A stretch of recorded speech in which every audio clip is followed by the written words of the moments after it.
it again. Welcome back. President Trump firing up a crowd tonight in Cedar Rapids, Iowa, at his first rally since April when he marked his first 100 days in office. The theme, Make America Great Again, of course. He took the opportunity to thank his supporters and celebrate the big victories for Republicans in both Georgia and South Carolina last night. It's always terrific to be able to leave that Washington swamp and spend time with the truly hard-working people. We call them American patriots, amazing people.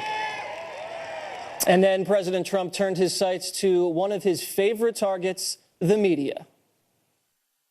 But they built these studios, CNN. Whoop. Hey, the camera just went off. I can't imagine. It's covered live. The camera just went off. I can't imagine why. This phony NBC television network. They actually had one of the people say, you know, it was a little rainy last night. Maybe that was the difference in Karen's race. Can you believe that? But if she had lost, they would have been there for weeks talking about this. This would have been the greatest defeat in the history of American politics. When she won, when they said, projected winner is Karen Handel, then they said, we switch to another program. Okay, so obviously the president feeling very good about his person in Georgia, Republican Karen Handel winning yesterday after a lot of the mainstream media says it was very tight and this was the Democrats' chance to win. Pelosi, big boogeyman out there. I think Pelosi was rejected. I think she's the bigger foil than President Trump sometimes. Yeah, the Dems tried to flip the seat and they ended up in the toilet, ladies and gentlemen. Remember, the Dems made a big deal about this election, so you can't let them not make it a big deal now. You got to hold them to it. They said it was a referendum on Trump. No, it's a referendum on Dems. And you could say, okay, you need to go back to the drawing board. But even their drawing board is toxic. And here's why. They did a couple of things wrong. Number one, they relied on celebrities, especially annoying celebrities who are coming in and telling you how to live. That's not good. Also, you're calling your adversary names. We've learned that this doesn't work. You go on Twitter, there are people saying, vote Ossoff, don't be a bigot. Don't reelect another bigot. They called the side bigots. That's also wrong. But the biggest thing that the Dems did, and I don't even want to tell them this because I don't want them to win, is that they traded life experience for identity. So if you had a man with experience, let's say in the military or in corporate world, but you had an undergraduate from Evergreen College. The undergraduate from Evergreen College would gain more respect, even though she or he doesn't have life experience, but has an identity. So a party that took identity and made that more important than life experience, ended up with an inexperienced candidate who's being pushed forward by a bunch of rich liberals from the left coast and the right coast, and this is what happened. And it's exactly what happened. And tonight did not look to me, Dana, like a president in his 30s in an approval rating. I mean, he looked pretty fired up. Short in age. He did look like he was very high energy. Very happy, yes. But I mean, either the polls are fake or he's an unpopular president pushing a very popular agenda. Well, he's certainly popular there and in the room, and they were smart, I think.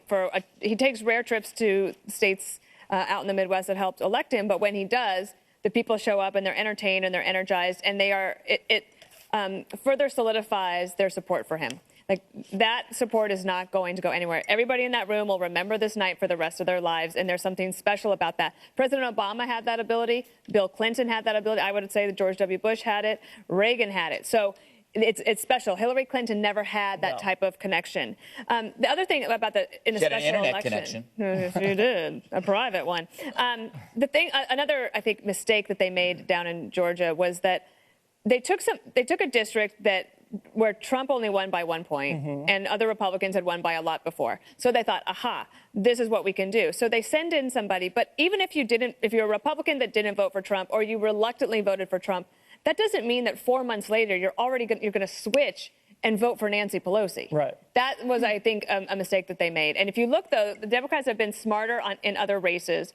They are recruiting more moderate Democrats that are pro-Second Amendment, pro-business, pro-military, that they might have better luck in the districts where they might actually be able to win. This district wasn't one of them, and they wasted a lot of money. So they're going more of the Republican messaging, and that's what I think is going to pay off, because people want some change. They want things to be handled in Washington the right way, and that's what President Trump has promised and delivered. Big mistake that the Democrats made, besides all the money that they dumped into Georgia, was nationalizing that race, making a referendum against Trump instead of making it about that district.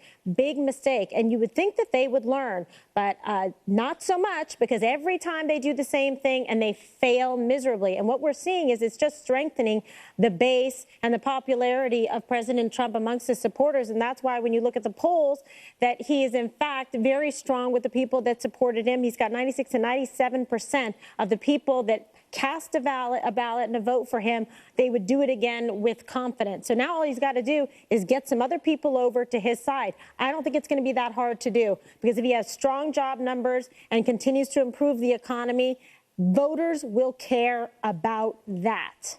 Juan?